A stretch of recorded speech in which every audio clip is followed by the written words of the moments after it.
செங்கடல் பிரதேசத்தை முழுமையாக இழுத்து மூடப்போகும் யெமன் ஹவுதி இராணுவத்தினர்.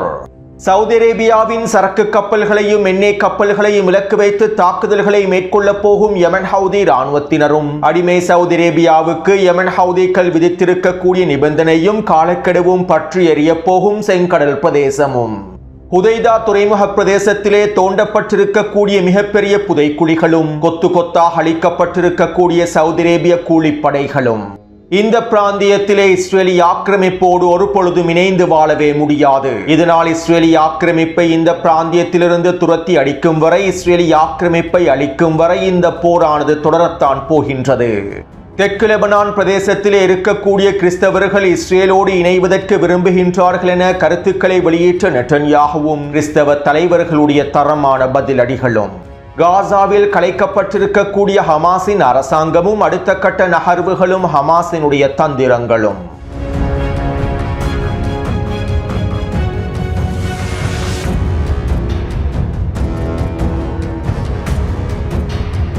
பலருடைய வேண்டுகோளுக்கிணங்க தினமும் 2 காணொளிகளை வெளியிடுவதற்கு திட்டமிட்டுள்ளேன். இறைவன் நாடினால் ஒவ்வொரு நாளும் தொடர்ச்சியாக 2 காணொளிகளை பதிவிடுகின்றேன். மேலும் மதிய நேரம் வெளியிடக்கூடிய காணொளிகளை என்னுடைய புதிய யூடியூப் சேனலான இன்சைட் உலகம் யூடியூப் சேனலில் பதிவிடுவேன். இரவு நேர செய்திகளை வளமை போன்று இந்த சேனலின் ஊடாக உங்களுக்கு பார்வையிட முடியும்.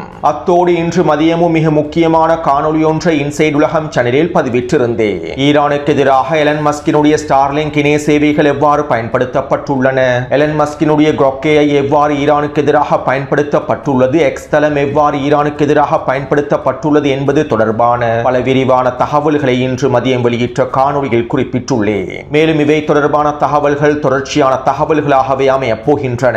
நவீன யுத்த களத்தில் போர் எவ்வாறு விரிவடையப் போகின்றது, போர்க்களம் எவ்வாறு பயன்படுத்த போகின்றது என்பதனையும் இந்த காணொளிகள் மூலமாக உங்களுக்கு தெளிவாக புரிந்து கொள்ள முடியும். இதற்கமைவாக பல முக்கியமான தகவல்களையும் ரகசியங்களையும் இனிவரக்கூடிய காணொளிகளிலும் முழுமையாக பதிவிடுவேன். இதனால் என்னுடைய அடுத்த சேனலான இன்சைட் உலகம் சேனலை சப்ஸ்கிரைப் செய்யாதவர்கள் கீழே இருக்கக்கூடிய லிங்கினை பயன்படுத்தி குறித்த சேனலை சப்ஸ்கிரைப் செய்து கொள்ளுங்கள். மேலும் இன்று மதியம் வெளியிட்டிருக்கக்கூடிய காணொளியின் லிங்கையும் கீழே பதிவிட்டுள்ளேன். குறித்த காணொளியை பார்வையிடுவதன் மூலமாக யுத்த களத்திலே பயன்படுத்தப்பட்டிருக்கக்கூடிய எக்ஸ் தளம் மற்றும் கிராக்கேயை தொடர்பாக உங்களுக்கு பல முக்கியமான தகவல்களை புரிந்து கொள்ள முடியும். அடுத்து காசாவின் களத்திலே ஹமாஸ் அதனுடைய அரச நிர்வாக கட்டமைப்புகளை கலைத்துள்ளது. டொனால்ட் ட்ரம்பினுடைய பீஸ் கவுன்சில் திட்டத்திற்கமைவாக காசாவிலே நடைமுறைப்படுத்தப்பட்டிருக்கக்கூடிய பீஸ் கவுன்சில் நிர்வாகத்தின் வேலை திட்டங்களுக்கு அமைவாகவே தற்போது ஹமாஸ் காசாவின் களத்திலே அதனுடைய அரசாங்கத்தை கலைத்துள்ளது. ஏற்கனவே இந்த ஒப்பந்தத்தில் குறித்த நிபந்தனைகள் குறிப்பிடப்பட்டிருந்தன. கடந்த 8 மாதங்களுக்கு முன்பே குறித்த நிபந்தனைகள் தொடர்பாக நான் தெளிவாக கூறியிருந்தேன். மேலும் இதற்கு ஹமாஸ் தரப்பினர் ஒப்பந்தத்தின் ஆரம்ப கட்டத்திலேயே சம்மதத்தை வழங்கியிருந்தார்கள். அதாவது காசாவின் களத்தினுடைய நிர்வாகத்திலிருந்து ஹமாஸ் முழுமையாக விலகிக் கொள்ளும். இதற்கு ஈடாக காசாவின் களத்திலே பலஸ்தீனிய தொழில்நுட்ப குழு ஒன்று அமைக்கப்படும். மேலும் இந்த பலஸ்தீனிய தொழில்நுட்ப குழுவுக்கு கீழாலேயே காசாவினுடைய நிர்வாகம் முழுமையாக கட்டுப்படுத்தப்படும் என பேச்சுவார்த்தையின் போது தகவல்கள் வெளியாகி இருந்தன. மேலும் காசாவுக்கான பலஸ்தீனிய தொழில்நுட்ப குழுவை தெரிவு செய்வதிலும் ஹமாஸ் தந்திரமான காய் நகர்த்தல்களை மேற்கொண்டிருந்தது. ஹமாஸுக்கு ஆதரவான பலஸ்தீனிய நபர்களை குறித்த தொழில்நுட்ப குழுவிலே இணைத்துக் கொள்வதற்காக பல வேலை திட்டங்கள் முன்னெடுக்கப்பட்டிருந்தன. இவை தொடர்பாக பல மாதங்களுக்கு முன்பே நான் காணொளிகளில் தெளிவாக குறிப்பிட்டிருந்தேன். இப்படியான நிலைமையிலேயே தற்போது ஹமாஸ் காசாவின் களத்திலே நிர்வாகத்தை முழுமையாக கலைத்துள்ளது. பலஸ்தீனிய தொழில்நுட்ப குழுவினுடைய தலைவராக அலி ஷாதி அவர்கள் தெரிவு செய்யப்பட்டுள்ளார். மேலும் இவருடைய தலைமைக்கு கீழால் 45க்கும் அதிகமான பலஸ்தீனியர்கள் இணைக்கப்பட்டுள்ளார்கள். இவர்கள் அனைவரும் ஒன்றிணைந்தே காசாவினுடைய நிர்வாகத்தை கட்டுப்படுத்துவார்கள். இதற்கமைவாகவே தற்போது ஹமாஸ் காசாவின் அரசு நிர்வாகத்திலிருந்து முழுமையாக விலகியுள்ளது. அத்தோடு கடந்த ஒரு வாரமாக எகிப்திலே நடைபெற்ற பேச்சுவார்த்தையின் போது இவை தொடர்பாக விரிவாக பேசப்பட்டது. டொனால்ட் ட்ரம்பினுடைய காசாவுக்கான பீஸ் கவுன்சில் ஒப்பந்தத்திற்கு அமைவாக குறித்த நிபந்தனைகளை ஹமாஸ் முழுமையாக நிறைவேற்ற வேண்டும் என்றும், இந்த நிபந்தனைகளை நிறைவேற்றுவதன் மூலமாக இஸ்ரேலிய ஆக்கிரமிப்பை காசாவை விட்டு வெளியேற்றுவதற்கான உச்சழுத்தங்களை வழங்க முடியும் என்றும், காசாவின் களத்திற்குள்ளே அத்தியாவசிய உணவுப் பொருட்களை முழுமையாக அனுமதிக்க முடியும் என்றும் அடிமை மத்தியஸ்தர்கள் ஹமாஸினுடைய தலைவர்களுக்கு தெரிவித்திருந்தார்கள். மேலும் ஒப்பந்தத்திற்கமைவாக காசாவின் நிர்வாகத்திலிருந்து ஹமாஸ் முழுமையாக விலகுவதன் மூலமாக பலஸ்தீனிய தொழில்நுட்ப குழுவானது காசாவின் நிர்வாகத்தை முழுமையாக கட்டுப்படுத்துவதன் மூலமாக இஸ்ரேலிய ஆக்கிரமிப்பை மஞ்சள் எல்லை பிரதேசத்திலிருந்து வெளியேற்ற முடியும் என்றும் அடிமை மத்தியஸ்தர்கள் தெரிவித்துள்ளார்கள். அத்தோடு இவை தொடர்பாக ஹமாஸினுடைய அரசியல் பணியக செய்தி தொடர்பாளர் ஹஸ்ஸாம் காசிம் அவர்கள் இவ்வாறு தெரிவித்துள்ளார். ஆக்கிரமிப்பினுடைய சாக்கு போக்குகளை அகற்றுவதற்காக காசாவின் களத்திலே நாங்கள் ஒரு புதிய சாதகமான நடவடிக்கைகளை மேற்கொண்டுள்ளோம். காசாவினுடைய நிர்வாகத்திலிருந்து ஹமாஸ் முழுமையாக விலகி பலஸ்தீனிய தொழில்நுட்ப குழுவுக்கு காசாவினுடைய நிர்வாகத்தை ஒப்படைத்துள்ளது.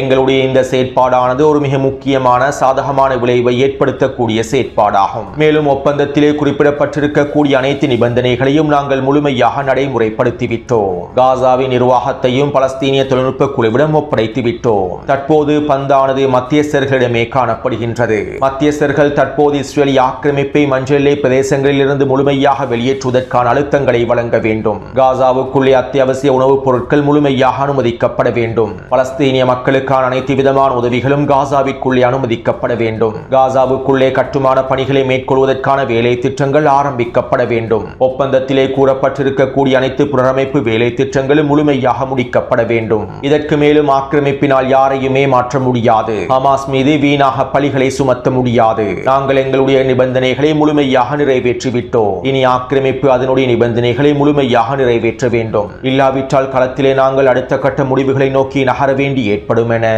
ஹமாஸினுடைய ஊடக பேச்சாளர் தெரிவித்துள்ளார்.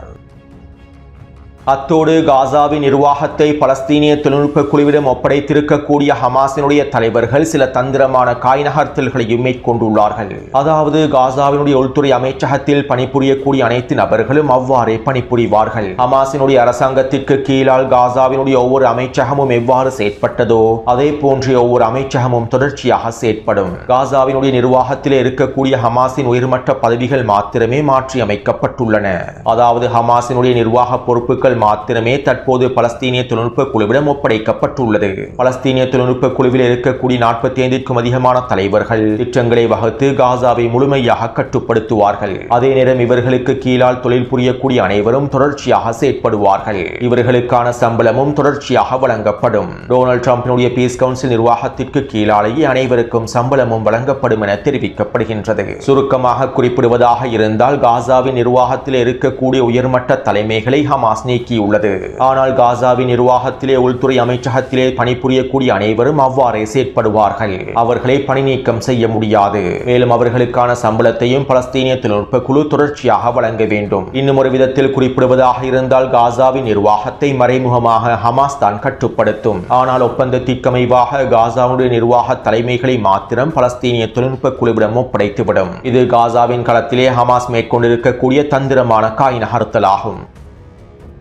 அத்தோடு ஹமாஸினுடைய இந்த காய் நகர்த்தல் இஸ்ரேலிய ஆக்கிரமிப்புக்கும் நன்றாகவே தெரியும். இதனால் நேற்றிரவு நடைபெற்ற ஊடக சந்திப்பில் நெட்டன்யாஹு இவ்வாறு தெரிவித்தார். காசாவிலே ஹமாஸ் முழுமையாக நிராயுதபாணியாக்கப்பட வேண்டும். காசாவிற்குள் இருக்கக்கூடிய சுரங்க பாதைகள் முழுமையாக அளிக்கப்பட வேண்டும். காசாவிலே ஹமாஸ் நிராயுதபாணியாக்கப்படாமல் காசாவை புனரமைப்பதற்கான எந்தவிதமான வேலை திட்டங்களையும் நான் மேற்கொள்ள மாட்டேன்.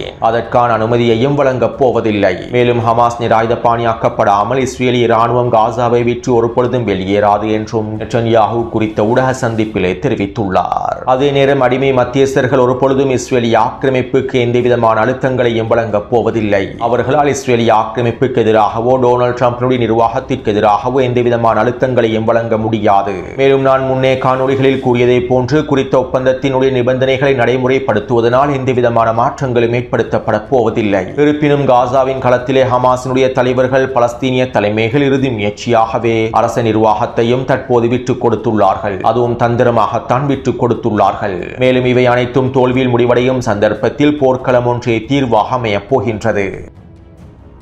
அடுத்து நேற்று நடைபெற்ற ஊடக சந்திப்பில் நெட்டன்யாஹு லெபனான் தொடர்பாக இவ்வாறு தெரிவித்தார். லெபனானில் இருக்கக்கூடிய ஹிஸ்புல்லா பயங்கரவாதிகளுக்கு எதிராகவும் அவர்களுடைய சுரங்கப்பாதைகளுக்கு எதிராகவும் எந்தவிதமான நடவடிக்கைகளையும் நாங்கள் மேற்கொள்ளக்கூடாது என எங்களிடம் ஜனாதிபதி டொனால்ட் ட்ரம்ப் தெரிவித்திருப்பதாக அமெரிக்க ஊடகங்களில் செய்திகள் வெளியாக இருந்தன. உண்மையிலேயே இது ஒரு கட்டுக்கதையாகும், போலி செய்தியாகும். தெற்கு லெபனான் பிரதேசத்திலிருந்து எங்களை முழுமையாக வெளியேற்றுவதற்கு ஈரான் விரும்புகின்றது. இதற்காக ஈரான் அமெரிக்காவுக்கு எதிரான உச்சழுத்தங்களை கருத்துக்களையும் வழங்குகின்றது.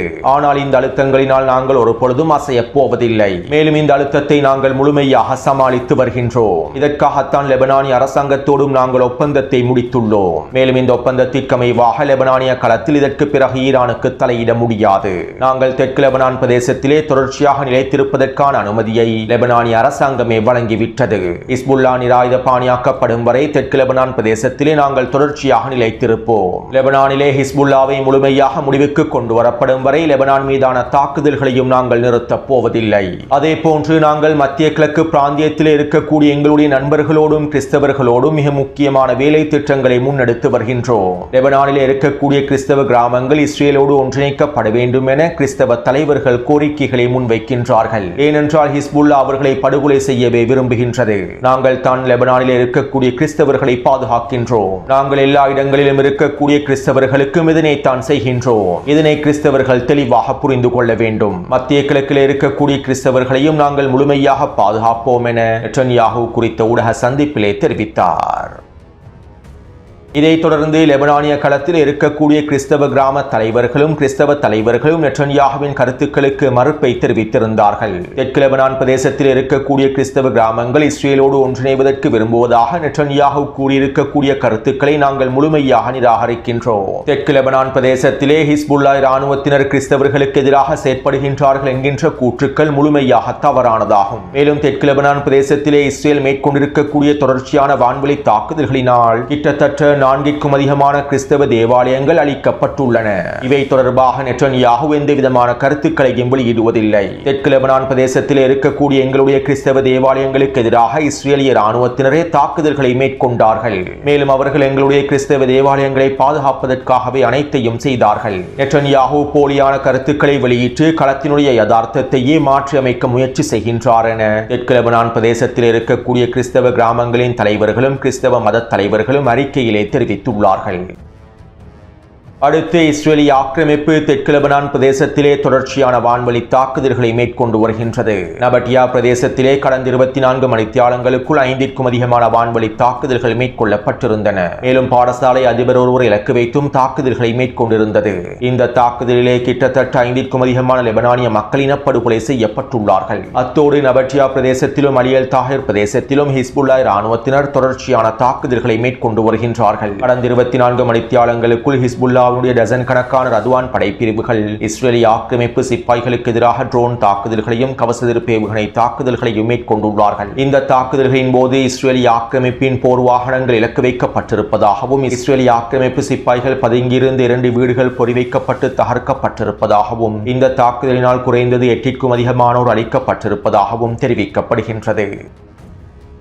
அடுத்து மறைந்த ஈரானிய உச்ச தலைவர் ஆயத்துல்லா அலி கமேனி அவர்களுடைய இறுதிச் சடங்கானது வரலாற்றிலேயே மிகப்பெரிய இறுதிச் சடங்காக மாறியுள்ளது. அதிகளவான மக்கள் கலந்து கொண்டிருக்கக்கூடிய மிகப்பெரிய இறுதிச் சடங்காகவே தற்போது உலக சாதனை படைத்துள்ளது. கடந்த 3 நாட்களுக்குள் மாத்திரம் கிட்டத்தட்ட 1.5 கோடிக்கும் அதிகமான மக்கள் இந்த இறுதிச் சடங்கிலே பங்கு பற்றி இருப்பதாகவும் கலந்து கொண்டிருப்பதாகவும் ஈரானிய ஊடகங்கள் தெரிவித்துள்ளன. மேலும் இவற்றை உறுதிப்படுத்தக்கூடிய புகைப்படங்களையும் காணொலிகளையும் டெலிகிராம் சேனலில் தொடர்ச்சியாக பதிவிட்டு வருகின்றேன். மேலும் மறைந்த ஈரானிய உச்ச தலைவருடைய இறுதிச் சடங்கானது அமெரிக்காவுக்கும் மேற்குலகுக்கும் மிகப்பெரிய தோல்வியாகவும் மாறியுள்ளது. அமெரிக்காவினுடைய மேற்குலகினுடைய போலி பிரச்சாரங்களுக்கு சரியான பதிலடியாகவும் மாறியுள்ளன. இவை தொடர்பாக நேற்றைய காணொலியிலும் தெளிவாக குறிப்பிட்டிருந்தேன். இப்படியான நிலைமையில் இன்றைய தினம் இஸ்ரேலிய ஆக்கிரமிப்பின் பாதுகாப்பு அமைச்சர் காட்ஸ் இவ்வாறு தெரிவித்துள்ளார். இந்த பிராந்தியத்திலே இஸ்ரேலை அழிப்பதற்கான வேலை திட்டங்களை ஆயத்துல்லா அலி கமேனி ஆரம்பித்து வைத்தார். இதனால் தான் இன்று அவருக்கு இறுதிச் சடங்கு நடைபெறுகின்றது. மேலும் இதே வேலை திட்டங்களையும் வழிமுறைகளையும் ஈரானினுடைய அடுத்த தலைவர்களும் நடைமுறைப்படுத்தினால் அவர்களுடைய இறுதிச் சடங்கும் விரைவில் நடைபெறும் என இஸ்ரேலிய ஆக்கிரமிப்பின் பாதுகாப்பு அமைச்சர் தெரிவித்துள்ளார். அதாவது ஈரானினுடைய புதிய உச்ச தலைவர் முஜ்தபா கமேனி அவர்களையும் நாங்கள் படுகொலை செய்வோம் என இஸ்ரேலிய ஆக்கிரமிப்பு மிரட்டல்களை வெளியிட்டுள்ளது.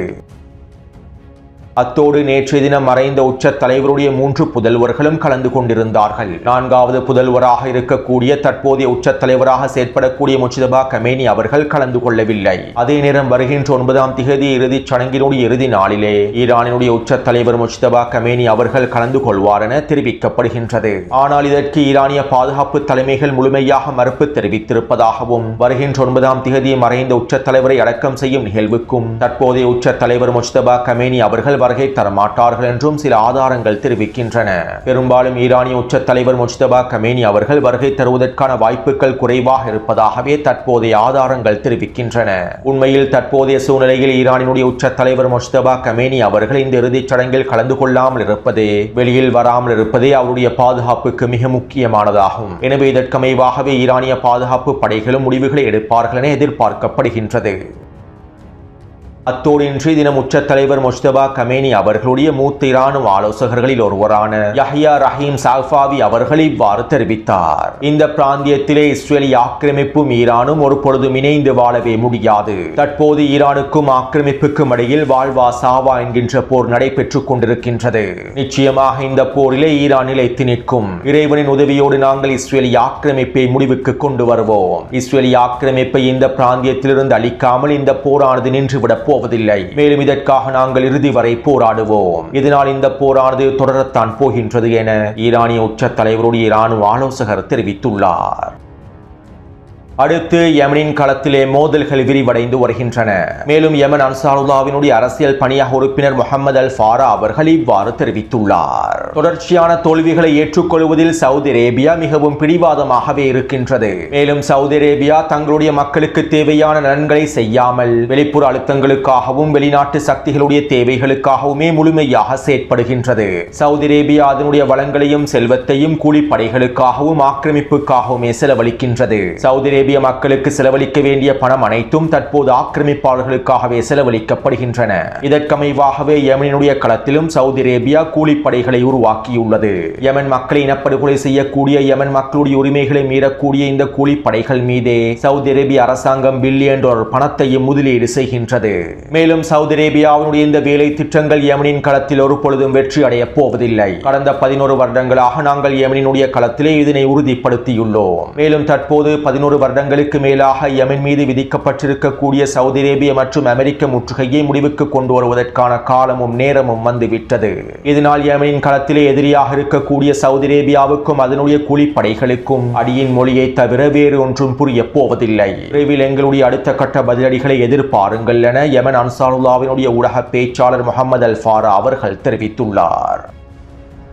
அத்தோடு யமன் ஹவுதி இராணுவத்தினர் கடந்த 2 மாதங்களுக்கு மேலாக யமனினுடைய முக்கியமான பிரதேசங்களில் மிகப்பெரிய புதைக்குழிகளையும் அகழிகளையும் தோண்டி வருகின்றார்கள். 2 மாதங்களுக்கு முன்பு இவை தொடர்பாக நான் தெளிவாக குறிப்பிட்டிருந்தேன். இதற்கமைவாக தற்போது யமனினுடைய ஹுதைதா துறைமுகத்தை சுற்றி மிகப்பெரிய அகழிகளை யமன் ஹவுதி இராணுவத்தினர் தோண்டியுள்ளார்கள். கிட்டத்தட்ட 9 மீட்டர் ஆழமும் 12 மீட்டர் அகலமும் கொண்டிருக்கக்கூடிய மிகப்பெரிய அகழிகளை ஹுதைதா துறைமுகத்தை முழுமையாக பாதுகாக்கும் நோக்கத்தோடும் அடுத்த கட்ட தரைவழி தாக்குதல்களுக்கு தயாராக நோக்கத்தோடுமே இந்த மிகப்பெரிய புதைக்குழிகளும் அகழிகளும் தோண்டப்பட்டுள்ளன. அதாவது குறித்த வரைபடத்திலே பச்சை நிற வளையத்தினால் காண்பிக்கப்பட்டிருக்கக்கூடிய பிரதேசத்தில் மிகப்பெரிய குழிகளும் அகழிகளும் தோண்டப்பட்டுள்ளன. இதே போன்று பச்சை நிற கோடுகளினால் காண்பிக்கப்பட்டிருக்கக்கூடிய யமன் ஹவுதிகளுடைய எல்லை பிரதேசத்திலும் மிகப்பெரிய அகழிகளை யமன் ஹவுதி இராணுவத்தினர் தோண்டியுள்ளார்கள். சவுதி அரேபிய கூட்டுப்படைகளுக்கு எதிரான அடுத்த கட்ட தரைவழி தாக்குதல்களுக்கு தயாராகும் வகையிலேயே இந்த வேலை திட்டங்கள் மும்முரமாக முடிக்கப்பட்டுள்ளன. அதே போன்று இலக்கம் 1 குறிப்பிடப்பட்டிருக்கக்கூடிய ஹுதைதா துறைமுகத்திற்கு தெற்கு பிரதேசத்திலே மோதல்கள் விரிவடைந்து வருகின்றன. கடந்த 24 மணித்தியாலங்களுக்குள் யமன் ஹவுதி இராணுவத்தினர் ட்ரோன் தாக்குதல்களையும் தரைவழி தாக்குதல்களையும் மேற்கொண்டுள்ளார்கள். இந்த தாக்குதல்களின் விளைவாக 50க்கும் அதிகமான சவுதி அரேபிய கூலிப்படையினர் அளிக்கப்பட்டிருப்பதாக தெரிவிக்கப்படுகின்றது. நேற்றைக்கு முன்தினம் ஆரம்பிக்கப்பட்ட தரைவழி தாக்குதல்களில் 35க்கும் அதிகமான சவுதி அரேபிய கூலிப்படையினர் அளிக்கப்பட்டார்கள். தற்போது 50க்கும் அதிகமான சவுதி அரேபிய கூலிப்படையினர் அளிக்கப்பட்டுள்ளார்கள். மேலும் சவுதி அரேபிய கூலிப்படைகளுடைய அணிதிரட்டல்களை இலக்கு வைத்தும் கவச வாகனங்களை இலக்கு வைத்தும் யமன் ஹவுதி இராணுவத்தினர் தொடர்ச்சியான ஏவுகணை தாக்குதல்களையும் ட்ரோன் தாக்குதல்களையும் மேற்கொண்டு வருகின்றார்கள். இப்படியான நிலைமையில் யமன் ஹவுதி இராணுவத்தினர் செங்கடல் பிரதேசத்தை முழுமையாக இழுத்து மூடப்போவதாக தெரிவித்துள்ளார்கள். யமன் ஹவுதி இராணுவத்தினரும் ஈரானும் ஒன்றிணைந்து சவுதி அரேபியா மற்றும் அமெரிக்காவினுடைய வான் முற்றுகையை முடிவுக்கு கொண்டு வந்துள்ளார்கள். மேலும் இன்றைய தினம் ஈரானினுடைய இன்னும் ஒரு பயணிகள் விமானம் ஒன்றும் யமனினுடைய சனா விமான நிலையத்திலே களமிறங்கியுள்ளது. யமனின் களத்தில் இருக்கக்கூடிய நோய்வாய்ப்பட்டவர்களையும் படுகாயமடைந்தவர்களையும் இன்னும் சில முக்கியமானவர்களையும் மருத்துவ சிகிச்சைக்காக ஈரானை நோக்கி கொண்டு செல்வதற்காகவே இந்த விமானங்கள் களமிறக்கப்பட்டுள்ளன. மேலும் கடந்த 11 வருடங்களாக யமன் ஹவுதி ராணுவத்தினை தரை வழியாகவும் சவுதி அரேபியா முற்றுகையிட்டுள்ளது, கடல் வழியாகவும் முற்றுகையிட்டுள்ளது. இதனால் தற்போது யமன் ஹவுதி ராணுவத்தினர் செங்கடல் பிரதேசத்தை முழுமையாக இழுத்து மூடப் போகின்றார்கள். சவுதி அரேபியா யமன் ஹவுதிகளுக்கு எதிராக விதித்திருக்கக்கூடிய ஒட்டுமொத்த முற்றுகையையும் முடிவுக்கு கொண்டு வராவிட்டால், தரைப்படை முற்றுகையையும் ஏனைய தடைகளையும் முழுமையாக முடிவுக்கு கொண்டு வராவிட்டால் செங்கடல் பிரதேசத்தை முழுமையாக இழுத்து மூடப் போவதாக அறிவித்துள்ளார்கள். மேலும் செங்கடல் பிரதேசத்தை முழுமையாக இழுத்து மூடி சவுதி அரேபியாவுடைய எண்ணெய் கப்பல்களையும் சரக்கு கப்பல்களையும் இலக்கு வைத்து தாக்குதல்களை மேற்கொள்வோம் என்றும் யமன் ஹவுதி ராணுவத்தினர் அறிவித்துள்ளார்கள். இதன் ஆரம்பமாகவே நேற்றைய தினம் சவுதி அரேபியாவுடைய சரக்கு கப்பல் ஒன்று தாக்கப்பட்டது. நேற்றைய காணொலியிலும் இவை தொடர்பாக குறிப்பிட்டிருந்தேன். மேலும் தற்போது பாபல் மண்ட பிரதேசத்தை முழுமையாக இழுத்து மூடி சவுதி அரேபியாவின் கப்பல்களை முழுமையாக தடுத்து நிறுத்தி சவுதி அரேபியாவுக்கு உச்சழுத்தங்களை வழங்குவதற்கு யமன் ஹவுதி ராணுவத்தினர் தயாராகி வருகின்றார்கள். அது மட்டுமல்லாமல் ஐநாவினுடைய பாதுகாப்பு சபையினால் யமன் ஹவுதிகளுக்கு எதிராக விதிக்கப்பட்டிருக்கக்கூடிய ஒட்டுமொத்த பொருளாதார தடைகளும் நீக்கப்பட வேண்டும் என்றும் சவுதி அரேபியாவுடைய கூட்டுப்படைகள் முழுமையாக பின்வாங்கி விட வேண்டும் என்றும் யமனுடைய ஏனைய முக்கிய பிரதேசங்களையும் யமன் ஹவுதிகளிடம் ஒப்படைத்து விட வேண்டும் என்றும் யமன் ஹவுதி ராணுவத்தினர் நிபந்தனைகளை முன்வைத்துள்ளார்கள். இந்த நிபந்தனைகளும் கோரிக்கைகளும் முழுமையாக நிறைவேற்றப்படாவிட்டால் இன்னும் ஒரு சில நாட்களுக்குள்ளே சவுதி அரேபியா முற்றுகையை முடிவுக்கு கொண்டு வராவிட்டால் செங்கடல் பிரதேசத்தை முழுமையாக இழுத்து மூடி செங்கடல் பிரதேசத்திலே சவுதி அரேபிய கப்பல்களை இலக்கு வைத்து தாக்கப் போவதாகவே அறிவித்துள்ளார்கள்.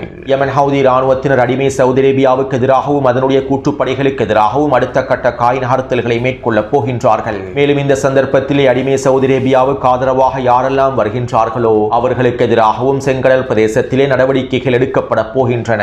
இதனால் ஒட்டுமொத்த செங்கடல் பிரதேசமும் பற்றி எறிய போகின்றது. அத்தோடு இந்த காணொலி தொடர்பான கருத்துக்களை பதிவிடுங்கள். தொடர்ந்தும் என்னுடன் இணைந்திருங்கள். நன்றி, வணக்கம்.